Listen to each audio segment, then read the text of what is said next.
राम ने अपने पिता दशरथ एवं माता कैकेयी के चरण स्पर्श किए। राम को देखकर महाराज ने एक दीर्घ श्वास और केवल हे राम कहा, फिर अत्यधिक निराश होने के कारण चुप हो गए। उनके नेत्रों में अश्रु भर आए। विनम्र स्वर में राम ने कैकेयी से पूछा, माता, पिताजी की ऐसी दशा का क्या कारण है? कहीं वे मुझसे अप्रसन्न तो नहीं है? यदि वे मुझसे अप्रसन्न है तो मेरा क्षण मात्र भी जीना व्यर्थ है। कैकेयी बोली, वत्स, महाराज तुमसे अप्रसन्न तो हो ही नहीं सकते, किंतु इनके हृदय में एक विचार आया है जो कि तुम्हारे विरुद्ध है, इसलिए ये तुमसे संकोचवश कह नहीं पा रहे हैं। देवासुर संग्राम के समय इन्होंने मुझे 2 वर देने का वचन दिया था। अवसर पाकर आज मैंने इनसे वे दोनों वर मांग लिए हैं। अब तुम्हारे पिता को अपनी प्रतिज्ञा का निर्वाह करने के लिए तुम्हारी सहायता की आवश्यकता है। यदि तुम प्रतिज्ञा करोगे कि जो कुछ मैं कहूंगी उसका तुम अवश्य पालन करोगे तो मैं तुम्हें उन वरदानों से अवगत करा सकती हूँ। राम बोले, हे माता, पिता की आज्ञा से मैं अपने प्राणों की भी आहुति दे सकता हूँ। मैं आपके चरणों की सौगंध खाकर प्रतिज्ञा करता हूँ कि आपके वचनों का अवश्य पालन करूंगा। राम की प्रतिज्ञा से संतुष्ट होकर कैकेयी ने कहा, वत्स, मैंने पहले वर से भरत के लिए अयोध्या का राज्य और दूसरे से तुम्हारे लिए 14 वर्ष का वनवास मांगा है। अतः अब तुम अपनी प्रतिज्ञा के अनुसार तत्काल वकल धारण करके वन को प्रस्थान करो। तुम्हारे मोह के कारण ही महाराज दुखी हो रहे हैं, इसलिए तुम्हारे वन को प्रस्थान के पश्चात ही भरत का राज्याभिषेक होगा। मुझे पूर्ण विश्वास है कि तुम अपनी प्रतिज्ञा का पालन करके अपने पिता को पापरूपी सागर से अवश्य मुक्ति दिलाओगे। राम ने दुख और शोक से रहित होकर कैकेयी के वचनों को सुना और मधुर मुस्कान के साथ बोले, माता, बस इस छोटी सी बात के लिए ही आप और पिताजी इतने परेशान हैं। मैं तत्काल वन को चला जाता हूं। यही मेरी सत्य प्रतिज्ञा है। महाराज दशरथ राम और कैकेयी के इस संवाद को सुन रहे थे। इसे सुनकर वे एक बार फिर मूर्छित हो गए। राम ने मूर्छित पिता और कैकेयी के चरणों में मस्तक नवाया और चुपचाप उस प्रकोष्ठ से बाहर चले गए। अपने पिता एवं माता कैकेयी के प्रकोष्ठ से राम अपनी माता कौशल्या के पास पहुंचे। अनुज लक्ष्मण वहां पर पहले से ही उपस्थित थे। राम ने माता का चरण स्पर्श किया और कहा, हे माता। माता कैकेयी के द्वारा 2 वर मांगने पर पिताजी ने भाई भरत को अयोध्या का राज्य और मुझे 14 वर्ष का वनवास दिया है। अतः मैं वन के लिए प्रस्थान कर रहा हूँ।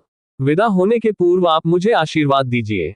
राम द्वारा कहे गए इन हृदय विदारक वचनों को सुनकर कौशल्या मूर्छित हो गई। राम ने उनका यथोचित उपचार किया और मूर्छा भंग होने पर वे विलाप करने लगी।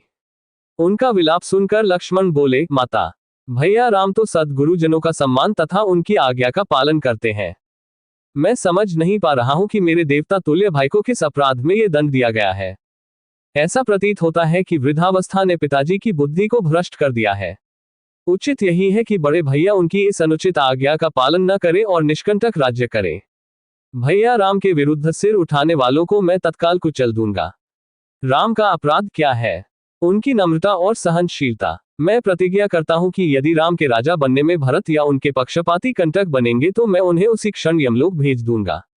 मैं भी उसी प्रकार आपके दुखों को दूर कर दूंगा जिस प्रकार से सूर्य अंधकार को मिटा देता है। लक्ष्मण के शब्दों से माता कौशल्या को ढांढस मिला और उन्होंने कहा, पुत्र राम, तुम्हारे छोटे भाई लक्ष्मण का कथन सत्य है। तुम मुझे इस प्रकार बिलखता छोड़कर वन के लिए प्रस्थान नहीं कर सकते।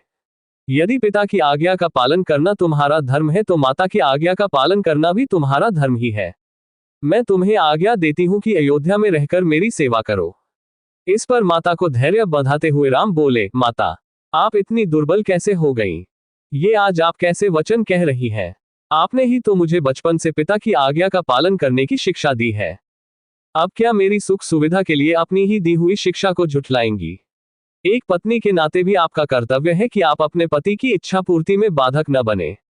आप तो जानती ही हैं कि चाहे सूर्य, चंद्र और पृथ्वी अपने अटल नियमों से टल जाएं, पर राम के लिए पिता की आज्ञा का उल्लंघन करना कदापि संभव नहीं है।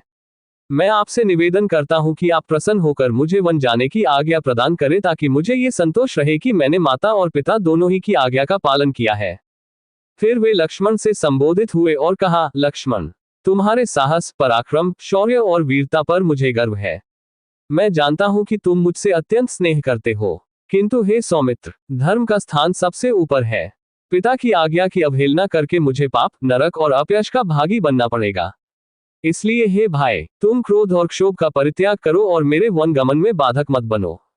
राम के दृढ़ निश्चय को देखकर अपने आंसुओं को पोंछती हुई कौशल्या बोली, वत्स, यद्यपि तुम्हें वन जाने की आज्ञा देते हुए मेरा हृदय चूर चूर हो रहा है, किंतु यदि मुझे भी अपने साथ ले चलने की प्रतिज्ञा करो तो मैं तुम्हें वन जाने की आज्ञा दे सकती हूँ।